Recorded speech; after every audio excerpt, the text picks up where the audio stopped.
wabarakatuh. Bapak Ibu guru yang saya hormati, rekan-rekan staf tata usaha yang saya hormati, puji syukur marilah kita panjatkan kehadirat Allah Subhanahu wa taala yang mana pada kesempatan pagi hari ini kita masih diberikan nikmat sehat, nikmat waktu yang luang sehingga kita bisa berkumpul di tempat yang insyaallah diridhoi Allah Subhanahu wa taala.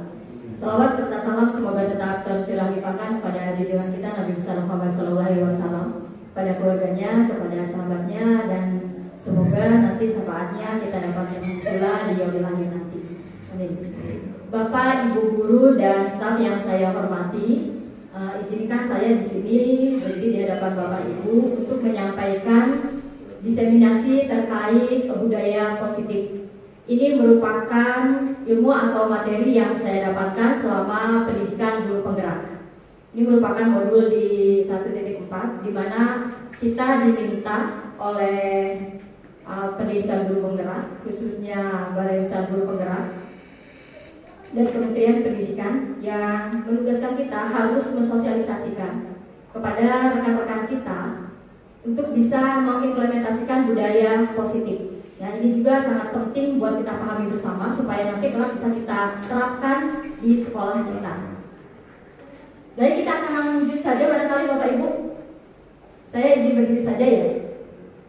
Nah, mungkin di sini sebelum kita ke budaya positif, mungkin kita sudah tidak asing lagi kalau kita bahas tentang disiplin. Apalagi di sekolah, kita sangat mengharapkan sekali warga sekolah kita, entah itu siswa, entah itu guru, entah itu karyawan sekolah kita untuk bisa bersikap disiplin. Maka kira saya akan bahas tentang disiplin positif dan nilai-nilai kebajikan universal. Ya. Mungkin kata disiplin tidak asing di telinga Bapak Ibu semuanya. Ya. Barangkali ada yang sudah tahu apa itu disiplin menurut kacamata Bapak Ibu sendiri. Apa sih disiplin itu? Ya. Persepsi disiplin di mata Bapak Ibu itu seperti apa? Gitu. Nanti bisa kita samakan gitu di sini. Dari bahasa Latin disiplina artinya belajar. Jadi disiplin itu merupakan proses belajar, bagian dari proses belajar. Makna asal dari kata ini berkonotasi dengan disiplin dari murid-murid Sokrates dan Plato. Menurut KBBI, disiplin ini bisa berarti tata tertib, ketaatan, kepatuhan.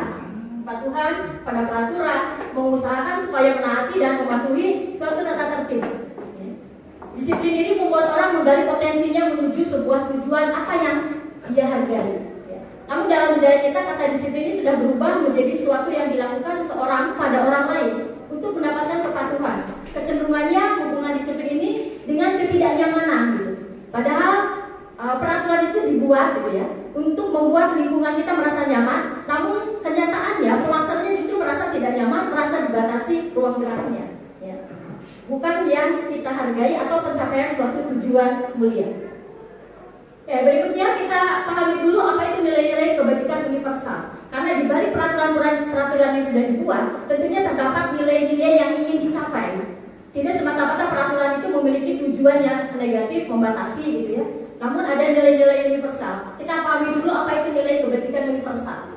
Nilai kebajikan adalah sifat positif manusia yang merupakan tujuan mulia yang ingin dicapai setiap individu. Nilai ini bersifat universal, lintas bahasa, suku bangsa, agama maupun latar belakang. Jadi nilai kebajikan, nilai umum yang diyakini oleh semua manusia, ya, di belahan bumi manapun, tanpa memandang suku, agama, ya, berada di bagian dunia yang mana. Namun ini kesepakatan, ya, diakui secara umum oleh seluruh manusia yang ada di muka bumi. Setiap perilaku perbuatan memiliki suatu tujuan. Menurut William Glasser, bahwa seseorang atau manusia melakukan suatu tindakan pasti memiliki suatu tujuan. Ada maksud tertentu di balik semuanya.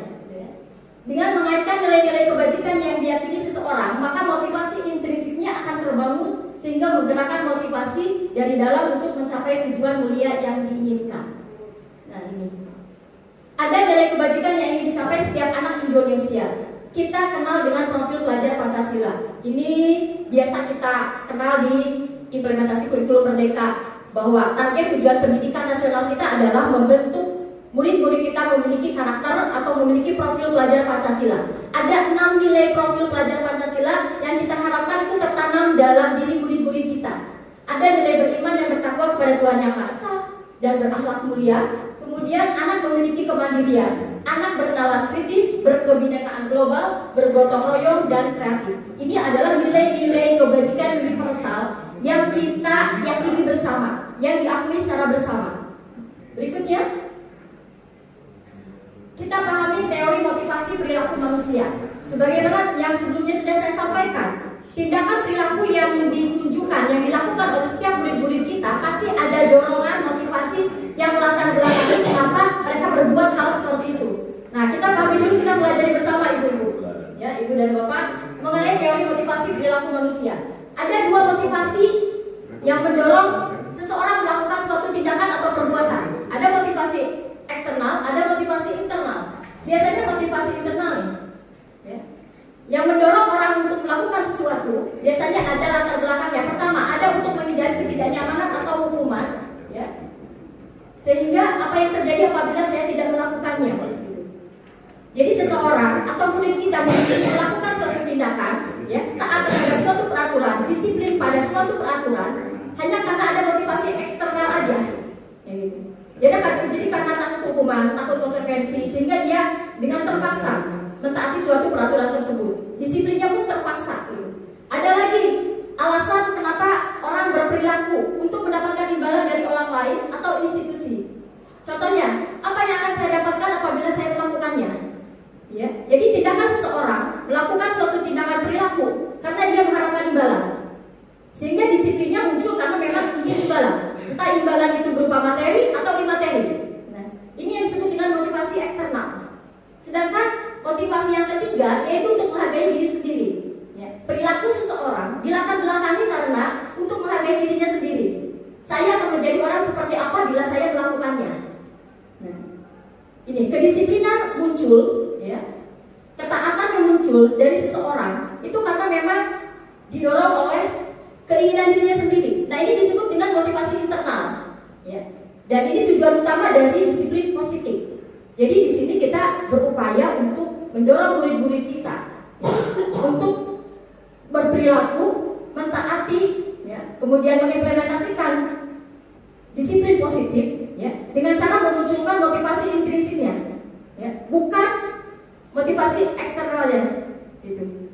Jadi ada kerelaan, ya, ada keikhlasan. Murid-murid kita melakukan tindakan taat terhadap sebuah peraturan karena memang atas keinginannya sendiri, karena memang dia menghargai dirinya sendiri. Oke, berikutnya kita lihat merdeka. Menurut Ki Hajar Dewantara, kita paham ini, ya. Jadi anak bertindak karena keinginannya sendiri, anak taat terhadap suatu peraturan karena keinginan sendiri. Dan disitulah letak kemerdekaan. Makanya kurikulum kita dikenal dengan kurikulum merdeka. Nah, kita lihat definisi merdeka itu seperti apa. Merdeka artinya tidak hanya terlepas dari perintah, akan tetapi juga cakap buat memerintah dirinya sendiri, ya. Jadi disiplin positif muncul karena adanya kemerdekaan dalam diri murid-murid kita untuk mentaati sebuah peraturan, sehingga menjadi sebuah budaya atau disiplin positif. Baik, berikutnya, ya, kita pahami juga mengenai dihukum oleh penghargaan. Tadi di nomor 2 ada motivasi perilaku, ya, muncul karena ingin penghargaan. Bukan begitu, Bapak Ibu, ya? Ada motivasi perilaku seseorang karena ingin penghargaan, ya, atau karena menghindari hukuman. Yang pertama, menghindari hukuman. Kedua, mengharapkan imbalan. Ketiga, memang karena muncul dari dirinya sendiri. Kita lihat ada istilah dihukum oleh penghargaan. Ya, ini adalah ilmu yang terbarukan. Ya, kita coba analisis kembali, kaji kembali, gitu ya. Apa-apa yang sudah kita lakukan. Menurut Alfikon, mengemukakan bahwa baik penghargaan ataupun hukuman, entah itu hukuman, entah itu penghargaan, adalah cara-cara mengontrol perilaku seseorang yang menghancurkan potensi. Ya, hukuman dan penghargaan menghancurkan potensi untuk pembelajaran yang sesungguhnya. Menurut Kon, secara ideal, tindakan belajar itu sendirilah yang merupakan penghargaan sesungguhnya. Ya, penghargaan, hukuman itu mematikan potensi untuk pembelajaran yang sesungguhnya. Ya. Jadi sebenarnya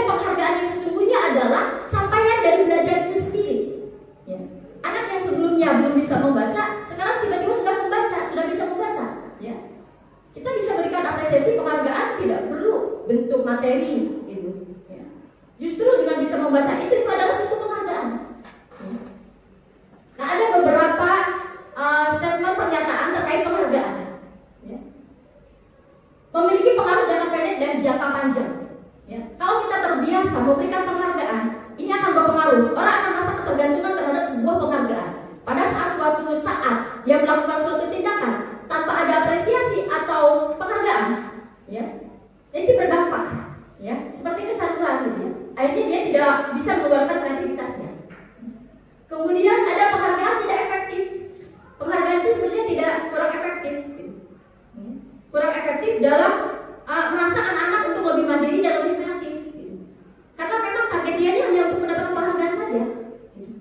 Ada lagi penghargaan itu merusak hubungan entah itu dengan sesama temannya, entah itu dengan gurunya, itu bisa merusak hubungan. Artinya apa? Orang kadang-kadang ya itulah, ya, karena ketergantungan, haus dengan pujian, ya. Akhirnya apa? Pada saat seorang yang tidak dipuji, maka ada rasa ketidaknyamanan. Atau bahkan penghargaan yang berlebihan malah menjadi suasana menjadi tidak nyaman. Penghargaan mengurangi ketepatan, ya. Kadang-kadang kita suka di kelas kalau mengatakan begini, anak-anak, ayo siapa yang cepat mengerjakan, nanti ibu kasih hadiah. Akhirnya anak yang penting selesai aja dulu, masalah benar atau tidak ya sudah. Kadang-kadang itu akhirnya diabaikan kualitas ketepatan hasilnya. Yang penting saya selesai duluan. Ini yang kurang tepat. Penghargaan menurunkan kualitas, sama seperti ketepatan tadi. Penghargaan mematikan kreativitas. Karena sudah diiming-imingi oleh penghargaan, akhirnya orang cenderung untuk tidak lagi berpikir bagaimana pekerjaan saya bisa lebih berkualitas, bisa lebih inovatif gitu. Karena targetnya sudah diiming-imingi oleh penghargaan. Oke, nanti yang juara kelas itu kasih hadiah. Nanti yang juara 1, 2, 3 akan dikasih hadiah. Nah, ini berdasarkan penelitian ya. Ya, ini. Kemudian penghargaan juga menghukum siswa lainnya, murid yang lainnya. Yang tidak mendapatkan seolah-olah, oh saya nggak dapat ya, kok yang dapatnya dia doang ya, dia terus yang dapatnya. Dia merasa, wah saya kok merasa tidak berguna ya, kok saya tidak berprestasi ya, gitu. Kok saya nggak maju-maju ya, kok saya tidak bisa mengalahkan dia ya. Itulah akibat penghargaan yang terlalu sering kita berikan kepada murid-murid kita.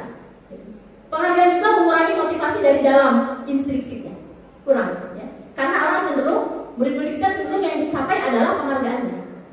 Penghargaan secara materi atau secara materi itu. Motivasi dalam dirinya, saya melakukan ini ya karena saya ingin melakukannya gitu.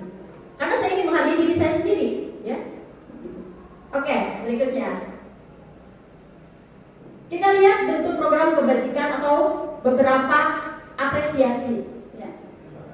Ada beberapa hal apabila kita ingin memberikan penghargaan kepada anak gitu ya, kita evaluasi ya. Bukan berarti penghargaan itu mutlak salah dan juga gitu ya. Jadi kita lihat analisis. Beri pengakuan secara khusus, beri pengakuan secara pribadi. Ya, bahwa penghargaan itu tidak perlu berupa materi saja. Beri pengakuan kepada semua murid bergantian, biar anak merasakan keadilan. Jangan hanya memberikan pujian hanya pada murid-murid tertentu saja, sehingga yang lain merasa keberadaannya itu tidak ada. Ya. Beri pengakuan secara konsisten. Ya, secara konsisten. Hari ini kamu mengatakan bahwa si Budi ini baik, ya selamanya dia akan baik. Jangan sampai nanti, kok sekarang kamu tidak baik, nah itu tidak konsisten. Gitu. Kemudian fokus pada proses, jangan pada hasil. Gitu. Jangan hanya hasilnya, prosesnya yang harus kita hargai. Ya. Kerja kerasnya, ikhtiarnya yang kita hargai. Ya, masalah hasil itu nanti belakangan. Gitu. Inilah poin-poin penghargaan yang bisa kita berikan kepada anak murid kita. Berikutnya. Contoh pengakuan apresiasi kebajikan. Contohnya ya, ini yang bisa kita sampaikan kepada anak murid kita. Kemarin saya perhatikan empatimu besar sekali apabila kita melihat menemukan anak murid kita menolong murid yang lain di kelas kita. Ya, wah kamu baik sekali gitu ya. Biasanya anak lebih senang. Itu adalah sebuah apresiasi penghargaan. Gitu ya. Saya menghargai kepedulianmu pada saat kamu membantu teman-temanmu di tugas kelompok, gitu ya. Ya. Kelihatan sekali kamu bersungguh-sungguh, serius sekali mengerjakan tugasnya. Itu adalah bentuk penghargaan. Kita tidak perlu terlalu pelit mengeluarkan kata-kata pujian kepada anak murid kita.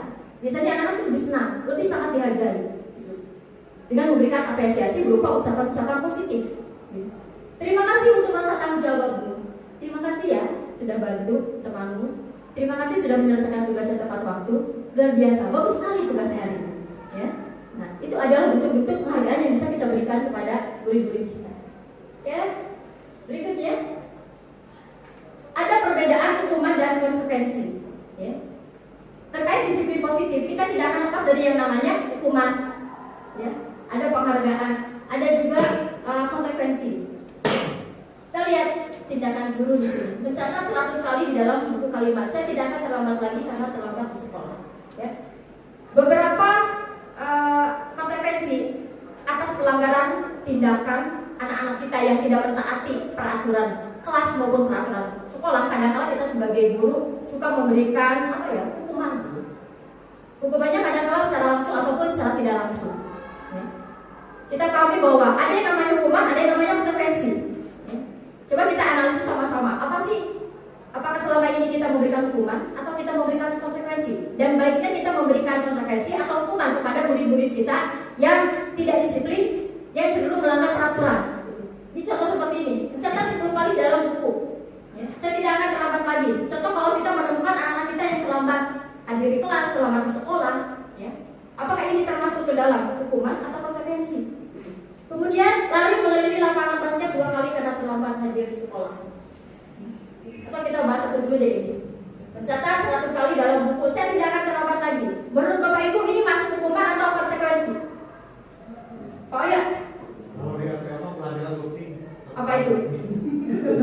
Hukuman atau konsekuensi? Kalau anak terlambat suruh nulis 100 kali. Kalau lihat karena satu baris lebih, udah selesai terus sekali. Sekali. Pak ini hukuman atau konsekuensi? Itu hukuman kalau hukuman. Hukuman ya, oke hukuman. Lari mengelilingi lapangan basket 2 kali karena terlambat hadir di sekolah. Hukuman atau konsekuensi? Hukuman, oke. Murid diminta untuk push up 15 kali karena tidak menggunakan masker ke sekolah. Hukuman. Hukuman, oke. Menggantikan kertas tugas teman yang telah dicoret-coret. Konsekuensinya membersihkan tumpahan air di meja tulis karena tersenggol saat belajar. Oke. Murid disuruh mengenakan sepatu seharian di sekolah karena tidak mengenakan sepatu hitam, tidak mengenakan sepatu. Hukuman atau konsekuensi? Apa? Hukuman. Oke. Lari mengelilingi lapangan basket 2 kali karena terlambat 10 menit untuk pelajaran PJOK. Konsekuensi atau hukuman? Konsekuensi. Oke. Nanti kita bisa telaah kenapa Bapak Ibu menyampaikan hukuman atau konsekuensi. Kita identifikasi perbedaan hukuman dan konsekuensi. Hukuman, sesuatu yang menyakitkan harus terjadi. Biasanya anak murid kita tidak nyaman. Sesuatunya harus terjadi. Kalau konsekuensi membuat anak sakit fisik atau hatinya jangka waktu lama. Biasanya anak cenderung memendam, ya, karena merasa kok tidak adil gitu ya, tidak adil.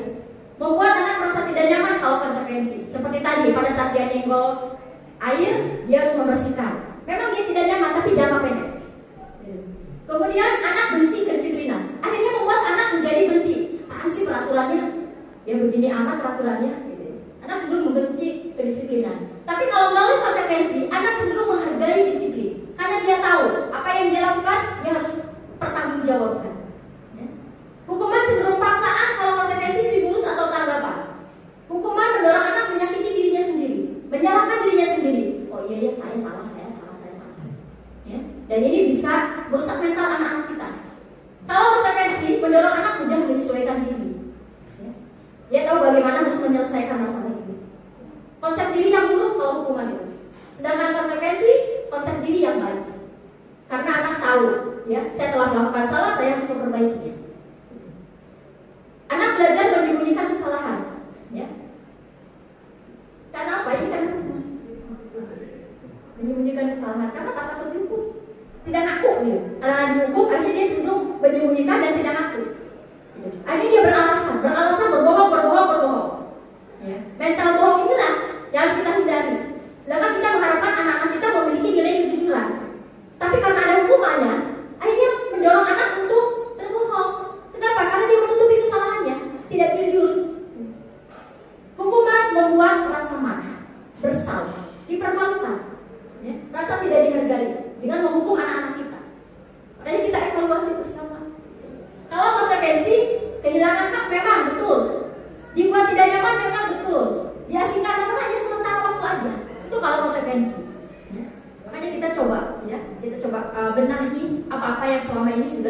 lakukan. Berikutnya, ada hukuman, ada penghargaan, ada restitusi. Hukuman, konsekuensi, dan ada restitusi. Restitusi mungkin ini adalah istilah baru yang Bapak Ibu dengar di dunia pendidikan. Restitusi biasanya kan di dunia hukum gitu ya. Kalau ini muncul di dunia pendidikan. Apa itu restitusi? Proses menciptakan kondisi bagi murid untuk memperbaiki kesalahan mereka.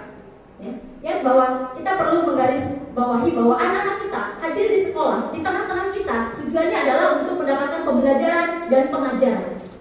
Kesalahan yang terjadi merupakan proses belajar.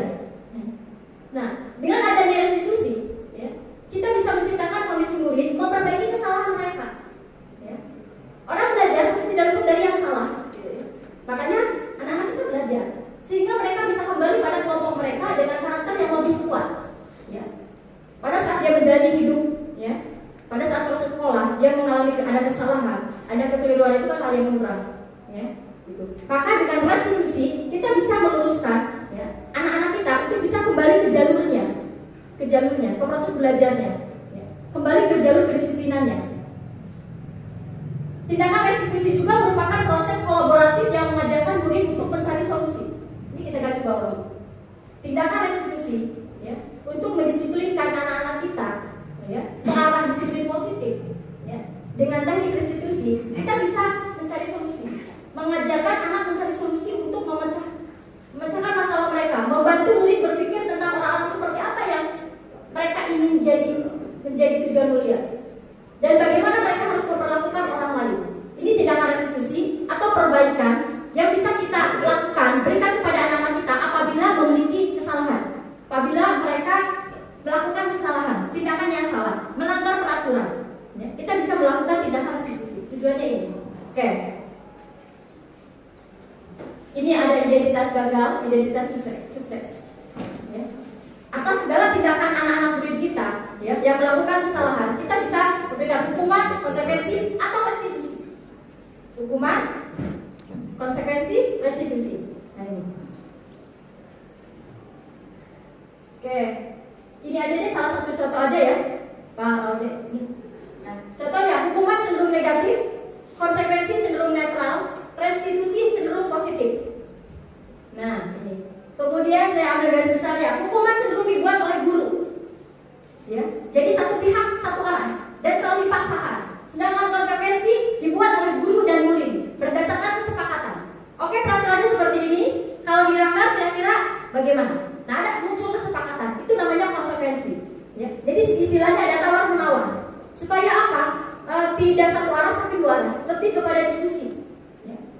Kalau diskusi ini dibangun, maka kesadaran dalam diri murid akan terbangun dengan sendirinya. Beda apabila peraturan itu dibuat hanya satu pihak oleh guru saja.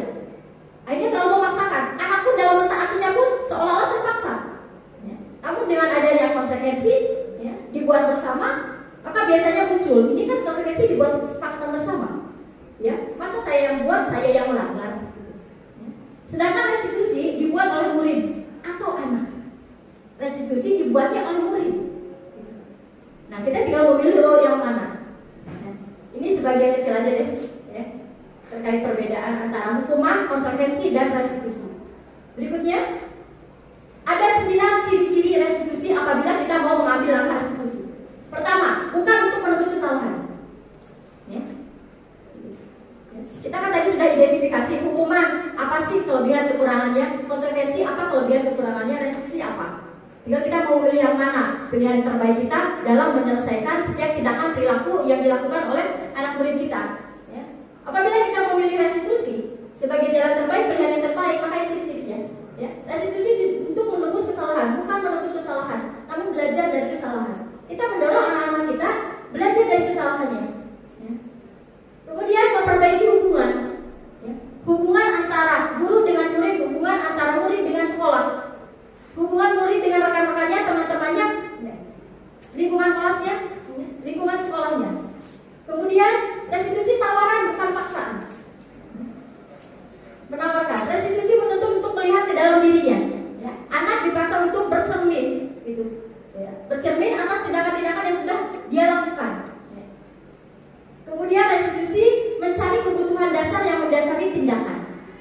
kita sudah pahami bersama bahwa yang melatar belakangi seseorang melakukan suatu tindakan pasti ada kebutuhan dasar yang mungkin belum terpenuhi. Gitu. Restitusi diri adalah cara yang paling baik. Kemudian restitusi fokus pada karakter bukan pada tindakan. Restitusi fokus pada solusi. Ya. Restitusi juga mengembalikan murid yang berbuat salah pada kelompoknya, kembali lagi kepada awal. Oke, itu ciri-ciri restitusi. Berikutnya ada keyakinan kelas. Ya. Ada yang namanya keyakinan kelas. Tadi sudah disampaikan bahwa restitusi itu dibuat oleh murid, kemudian konsekuensi dibuat oleh guru dan murid. Ya. Melalui apa? Melalui suatu diskusi, suatu kesepakatan. Ya. Kesepakatan ini bisa kita capai sebelumnya berawal dari nilai-nilai kebaikan dulu, kebajikan, kemudian yang diyakini bersama menjadi sebuah kesepakatan. Kemudian nanti akan lebih besar lagi kepada sebuah peraturan. Ya. Keyakinan kelas. Mengapa sih tidak peraturan saja? Mengapa harus keyakinan kelas? Mengapa harus diawali dari keyakinan kelas? Ya. Contoh, ya. Mengapa kita memiliki peraturan harus menggunakan helm bila mengendarai kendaraan roda 2? Ini kan sebuah peraturan. Mengapa kita memiliki peraturan 3M menggunakan masker, mencuci tangan dan menjaga jarak 1,5 meter? Mengapa kita memiliki peraturan harus datang tepat waktu pada saat mengikuti pelatihan atau pada saat mengikuti KBM atau hadir di kelas? Nah, tujuan dari keyakinan kelas ini salah satunya ini, mendukung motivasi intrinsik, mendorong munculnya motivasi intrinsik. Ya. Jadi anak harus diberikan pemahaman dulu. Kenapa peraturannya ini dibuat? Ya. Ada nilai-nilai kebaikan apa di belakang peraturan ini? Ya. Kenapa saya harus melakukan ini? Gitu. Anak harus diberikan pemahaman dulu. Atau kita analisis bersama dulu antara guru dengan murid kita. Ya. Tujuannya adalah ini. Nilai-nilai yang dicapai adalah ini. Oke, ini kalau anak sudah memahami ada nilai kebaikan di balik peraturan, ya, sehingga muncul keyakinan dalam dirinya. Ya. Setelah yakin, disepakati, nah muncullah motivasi intrinsik. Ya. Lebih menggerakkan seseorang dibandingkan mengikuti serangkaian peraturan-peraturan. Ya. Keyakinan kelas, ya, mendorong orang untuk muncul motivasi intrinsiknya, sehingga mereka dengan sukarela, dengan berbesar hati, ya, mentaati setiap kesepakatan yang sudah dibuat. Nah, ini kurang lebih seperti ini. Di dalam peraturan kelas ada keyakinan, sehingga akan terbentuk lingkungan positif. Ya. Kalau peraturan ini sudah diyakini, nilai-nilai kebaikan yang ada di dalamnya, anak sadar betul, yakin bahwa peraturan ini dibuat memiliki tujuan yang positif, sehingga mereka otomatis akan taat dengan sendirinya. Sehingga terbentuk lingkungan positif, sehingga menjadi sebuah budaya positif. Itu awalnya dari sini. Oke, berikutnya. Coba kita bedakan dulu apa itu peraturan dan keyakinan kelas. Ya. Keyakinan kelas, nilai-nilainya. Contoh, selalu membalikan buku pada tempatnya. Sekarang ada peraturan seperti itu, ya, seperti di perpustakaan. Ya. Maka ada nilai tanggung jawab di situ. Dan anak harus paham. Jangan sampai ada yang mau begini. Terus ngapain ada petugas? Ya, bukankah petugas tugasnya beresin buku gitu? Berarti anak belum paham gitu.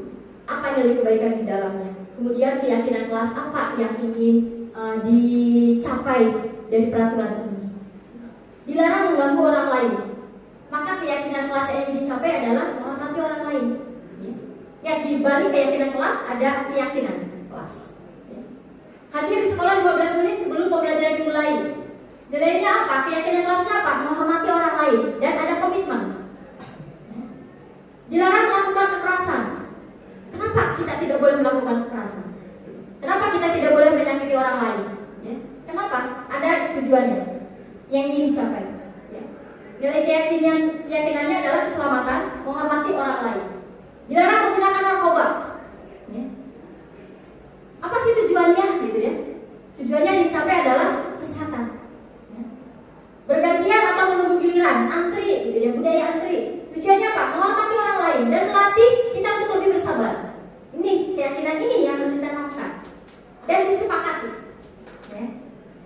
Gunakan masker, tujuannya apa? Kesehatan, keselamatan. Jangan berlari di kelas atau di koridor. Tujuannya untuk keselamatan dan keamanan, supaya tidak terjadi kecelakaan. Nah, nilai-nilai keyakinan ini yang harus kita sepakati di kelas, ya, terkait peraturan yang ada. Ya. Oke, berikutnya. Ini ada kebutuhan dasar manusia dan dunia berkualitas. Tadi salah satu tujuan restitusi adalah untuk mengidentifikasi kebutuhan atau motivasi perilaku seseorang. Ada 5 kebutuhan seseorang yang melatar belakangi suatu tindakan atau perilaku. Ada kebutuhan untuk bertahan hidup, ya, seperti makan, minum, gitu ya. Kemudian ada kebutuhan penguasaan, ada kebutuhan kebebasan, ada kebutuhan kasih sayang dan rasa diterima, dan ada kebutuhan kesenangan. Oke, berikutnya. Baik, tadi sudah saya jabarkan, ya, bahwa ada yang namanya motivasi, ya, motivasi seseorang berperilaku. Latar belakangnya adalah kebutuhan dasar manusia, ya. Kemudian sehingga dia bertindak. Setelah bertindak, ya, kita akan pahami tentang posisi kontrol. Bagaimana kita mengontrol anak murid kita supaya dalam bertindak, berperilaku bisa sesuai dengan keyakinan kelas. Ya. Ada 5 posisi kontrol sebagai pendidik. Ya. Yang pertama adalah sebagai penghukum. Ada posisi sebagai pembuat orang merasa bersalah. Ada sebagai teman, pemantau, dan manajer. 5 posisi yang bisa dipilih kita sebagai pendidik dalam menindaklanjuti perilaku murid-murid kita. Oke, contohnya posisi penghukum. Ya. Oke, ini ada motivasinya. Motivasinya ada 3. Ya. Menghindari hukuman, mengharapkan imbalan, menghargai diri sendiri. Ini motivasinya. Ya. Menghindari hukuman. Kalau posisinya sebagai penghukum dan pembuat orang merasa bersalah, biasanya motivasi murid kita adalah menghindari hukuman. Kalau posisi pendidik atau kita sebagai guru, sebagai teman atau pemantau, biasanya motivasinya mengharapkan imbalan. Ya. Namun kalau posisi kita sebagai manajer, ya, motivasi dari anak-anak kita berperilaku adalah menghargai dirinya sendiri. Kita lihat contoh apabila posisi kita sebagai pendidik sebagai penghukum. Ya. Penghukum biasanya guru menghardik, menunjuk-nunjuk, menyakiti, menyindir. Berarti posisi kita adalah sebagai penghukum. Ya. Contoh, kalau kamu tidak melakukannya, awas ya, rasakan ya. Nah, berarti kita sudah menjadi sebagai seorang guru yang menghukum, memegang kontrol penghukum. Ya. Hasilnya apa? Kalau kita sebagai penghukum, hasilnya memberontak. Murid kita cenderung memberontak, menyalahkan orang lain, dan berbohong. Kalau posisi kontrol kita sebagai penghukum, ya. Akhirnya apa yang dihasilkan? Murid meletakkan guru di luar dunia berkualitas, ya. Menjadikan pengalaman yang tidak mengenakan, menyakitkan. Ingat bahwa setiap momen yang kita ciptakan dengan anak murid kita akan selalu diingat oleh anak murid kita. Kelak di kemudian hari, anak akan menempatkan kita sebagai pendidik sebagai dunianya yang tidak berkualitas. Ya. Itu seperti itu. Apabila kita memegang posisi penghukum, ya. Apa yang dilakukan oleh murid? Kalau kita menghukum murid kita, anak cenderung begini, biarkan aja, nanti juga marah-marah lagi. Emang si bapak ibu ini sukanya marah-marah. Apabila kita mengambil posisi sebagai penghukum, ya. Dampaknya apa pada murid? Anak cenderung mengulangi kesalahannya berulang-ulang. Kalau kita mengambil posisi kontrol sebagai penghukum. Nah, ada posisi yang kedua, membuat orang merasa bersalah.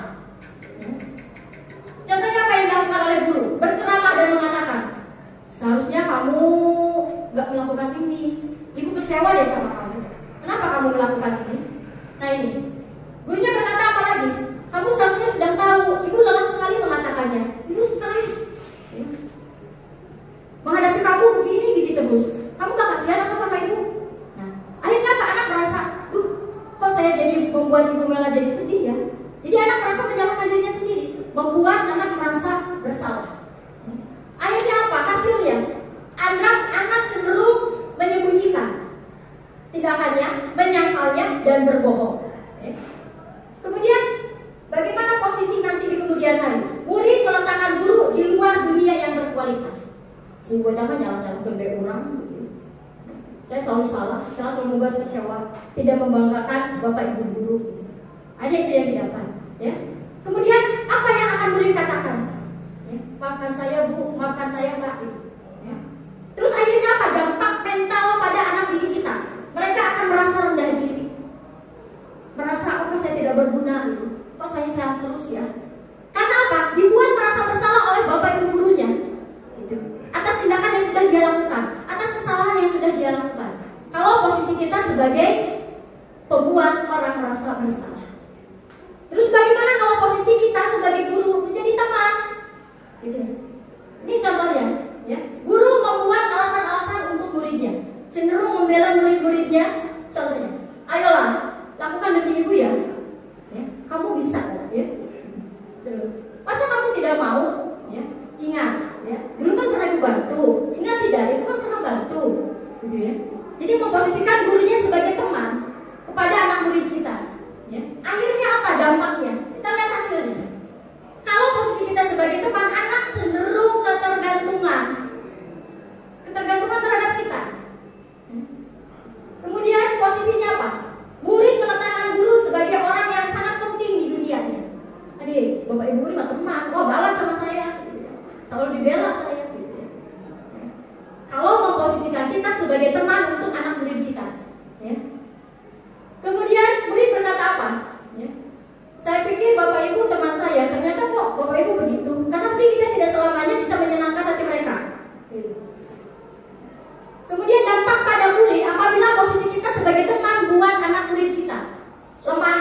Anak-anak cenderung lemah karena ketergantungan itu, tidak mandiri, tergantung. Apabila memposisikan diri kita sebagai teman bagi anak murid kita. Berikutnya posisi sebagai pemantau. Ya.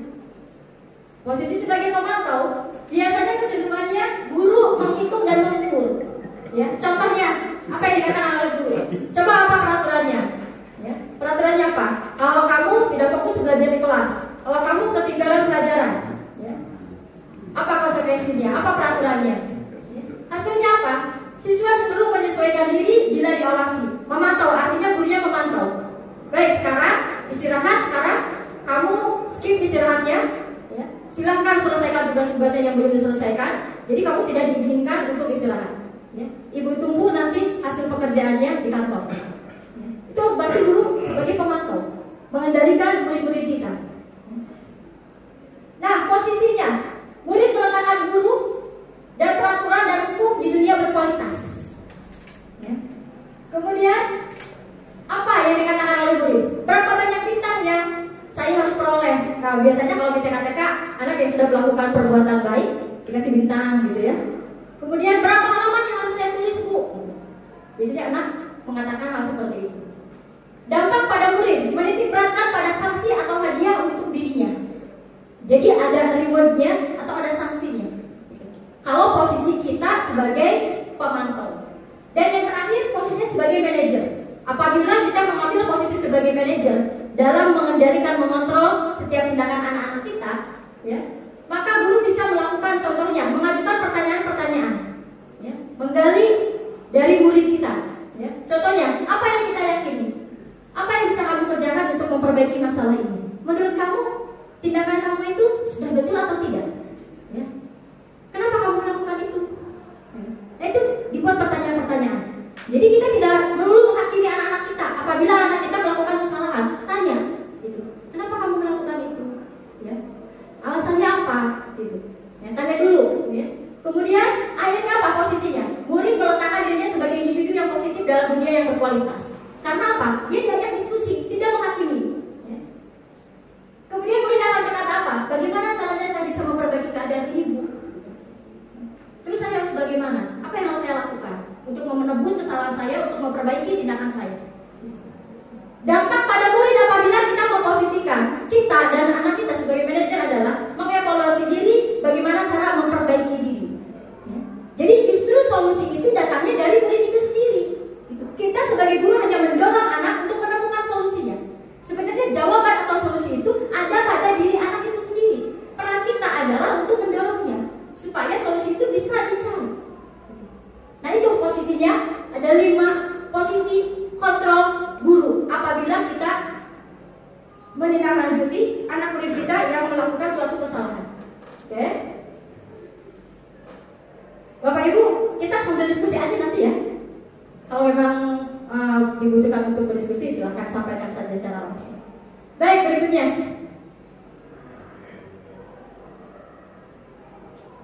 Ini ada beberapa pertanyaan-pertanyaan, ya. Kita identifikasi posisi kontrol kita itu seperti apa apabila kita melakukan pernyataan-pernyataan. Contoh, saya kecewa sekali dengan kamu. Berarti kita sudah menempatkan diri kita sebagai siapa? Posisi apa? Membuat orang merasa bersalah. Kita sudah membuat anak kita merasa bersalah. Atau ada pernyataan, kamu tidak pernah benar melakukannya, kamu tuh salah terus. Berarti kita sudah memposisikan diri kita sebagai apa? Penghukum anak-anak kita. Kalau kita menyatakan, ayolah lakukan demi bapak, demi ibu, ya. Sebagai apa? Kita memposisikan sebagai teman. Apakah kamu mau mendapatkan stiker bintang hari ini? Wah, dia enggak. Berarti kita memposisikan kita sebagai apa? Pemantau. Ya. Bagaimana kamu bisa menyelesaikan masalah ini? Kira-kira solusinya gimana ya? Baiknya gimana? Berarti posisi kita sebagai apa? Manajer. Ya. Kalimat yang lain, kamu selalu yang paling terakhir. Terakhir aja, kamu tuh telat terus. Kalau ngumpulin tugas selalu yang terakhir. Berarti kita memposisikan diri sebagai apa? Nah, makanya kita harus hati-hati pada saat kita berinteraksi dengan anak didik kita. Posisi kita mau sebagai apa dan dampaknya apa bagi dunia mereka seperti apa. Ini yang harus kita pahami. Oke, berikutnya. Ya, dalam melakukan tindakan restitusi, perbaikan atas tindakan yang dilakukan oleh anak murid kita, ada istilah namanya segitiga restitusi. Nih, tahapan yang pertama, kedua, ketiga. Ya. Pertama, menstabilkan identitas. Kedua, validasi kebutuhan. Ketiga, menanyakan keyakinan. Ini tindakan yang bisa kita lakukan apabila kita menemukan anak-anak kita melakukan tindakan atau kesalahan. Ya.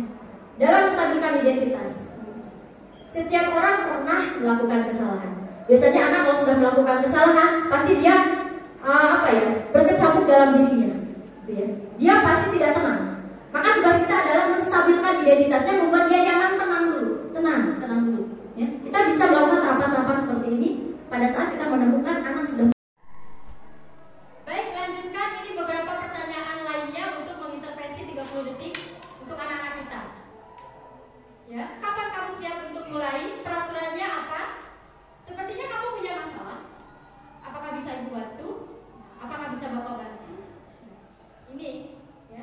Saat ini kamu seharusnya berbuat apa? Apa yang bisa saya bantu agar kamu bisa melakukannya? Apakah saya bisa bantu kamu agar dapat segera mulai? Apakah tugas kamu saat ini? Bagaimana kamu ingin diperlakukan pada kegiatan ini? Bisakah kamu melakukannya? Apa yang kamu inginkan? Peraturannya apa? Ini adalah intervensi 30 menit untuk anak-anak kita supaya kembali ke dalam posisinya, menstabilkan identitasnya. Barangkali itu saja pemaparan terkait budaya positif yang ingin kita coba ciptakan di sekolah kita, di lingkungan kelas kita lah terkecil. Ya, kalau saja kita bisa menciptakan budaya positif di kelas kita, di lingkungan terkecil, ya, kemudian diterapkan di kelas-kelas lainnya, maka akan menjadi budaya positif sekolah kita. Ya. Tadi ada beberapa materi inti yang sudah saya sampaikan terkait motivasi, ya, motivasi internal, eksternal yang melatar belakangi murid-murid kita dalam melakukan suatu tindakan. Ada beberapa kebutuhan, ya, 5 kebutuhan dasar yang ada pada anak murid kita sehingga melakukan suatu tindakan. Kemudian apa itu peraturan? Ya, peraturan pasti nanti ada yang namanya hukuman, ada yang namanya konsekuensi, ada yang namanya restitusi. Ya. Tinggal kita mau menggunakan yang mana. Masing-masing kan kita punya dampaknya sudah kita pahami sama-sama. Kemudian kita belajar 5 kontrol guru, posisi 5 kontrol guru. Ya. Pertama, sebagai penghukum, apakah sebagai apa tadi yang kedua? Penghukum, pembuat rasa bersalah, apakah posisi sebagai teman, posisi sebagai pemantau, atau yang terakhir sebagai manajer. Posisi mana yang terbaik? Ingat, semuanya memiliki dampak dan hasil yang berbeda-beda. Terima kasih. Barangkali dari Bapak Ibu Guru ada yang ingin disampaikan, didiskusikan. Mari kita diskusikan sama-sama. Silakan. Ada? Silakan. Oh, boleh. Pak Udin, silakan.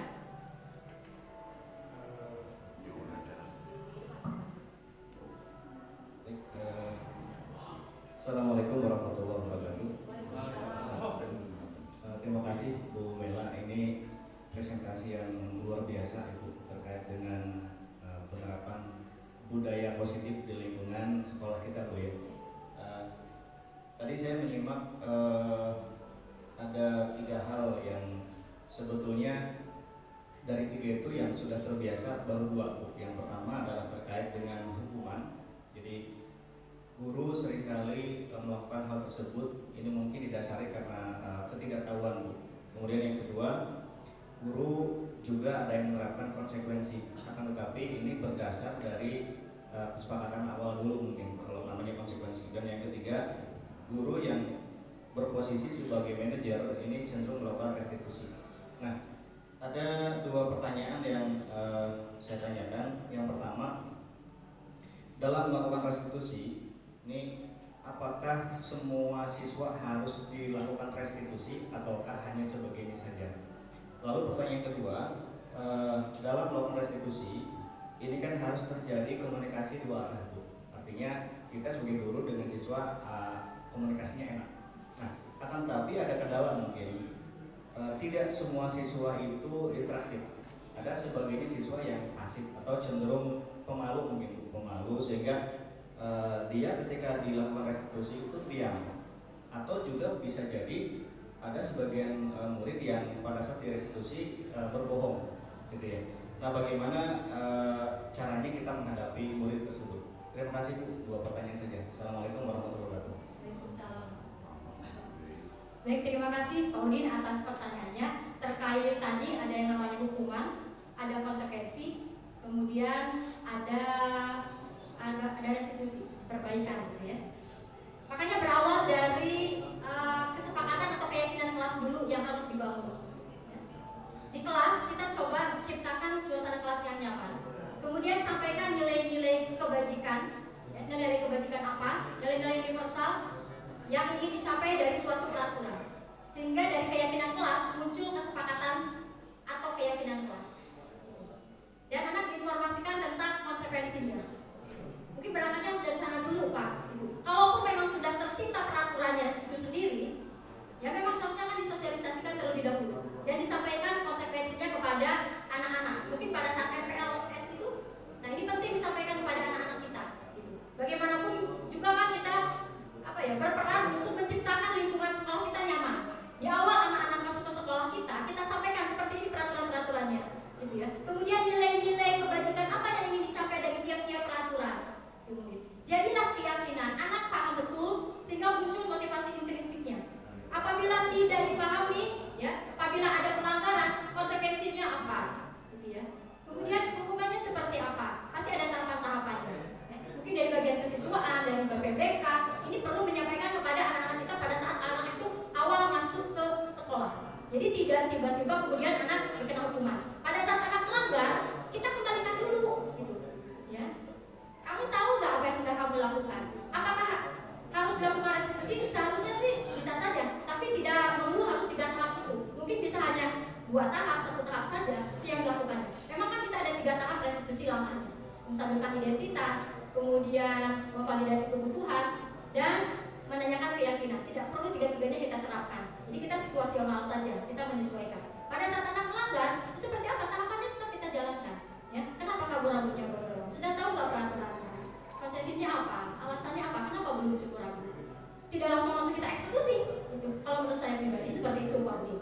Ya. Kemudian pada saat merestitusi ada yang namanya interaktif komunikasi. Kenapa anak kok sulit untuk berbicara di hadapan kita? Coba kita bercermin dulu. Kenapa anak kok sampai tidak mau berbicara kepada kita? Apakah mungkin kita selama ini tidak memberikan kenyamanan pada anak sehingga anak tidak terbuka pada kita? Kita sudah terbuka tidak sama anak? Sudah membuka diri kita nggak kepada anak sehingga anak datang kepada kita?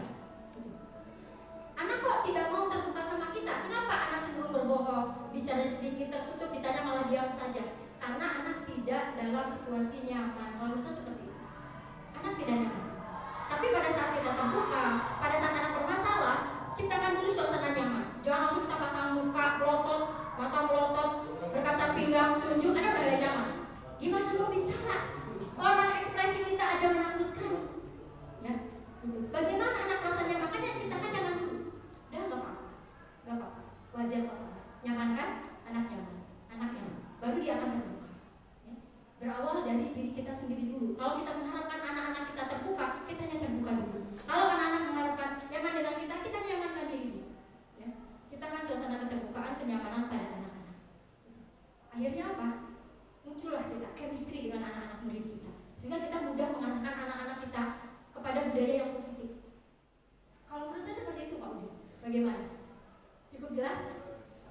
ada pada setiap peraturan yang ada.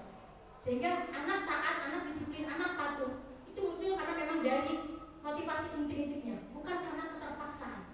Ya. Sehingga budaya positif di sekolah ini harapannya bisa terbawa kepada dunia kerja mereka nanti. Sehingga mereka tidak kaget pada saat muncul peraturan-peraturan di industri, ya, karena mereka terbiasa di sekolah kita dibentuk dengan budaya yang positif. Mereka sadar betul, saya mematuhi ini bukan karena saya takut dihukum, tapi karena memang saya ingin mentaatinya saja, karena memang ada kebaikan di dalamnya, karena memang sekolah baik ingin melatih saya disiplin, gitu. Ya. Jadi kita sama-sama ciptakan hal seperti itu. Ya. Baik Bapak Ibu, barangkali itu yang bisa saya sampaikan. Ada lagi yang ingin ditanyakan, didiskusikan, silakan. Mohon maaf di sini saya bukan menggurui, tapi kita sharing ilmu saja yang saya dapatkan di pelatihan program guru penggerak ini.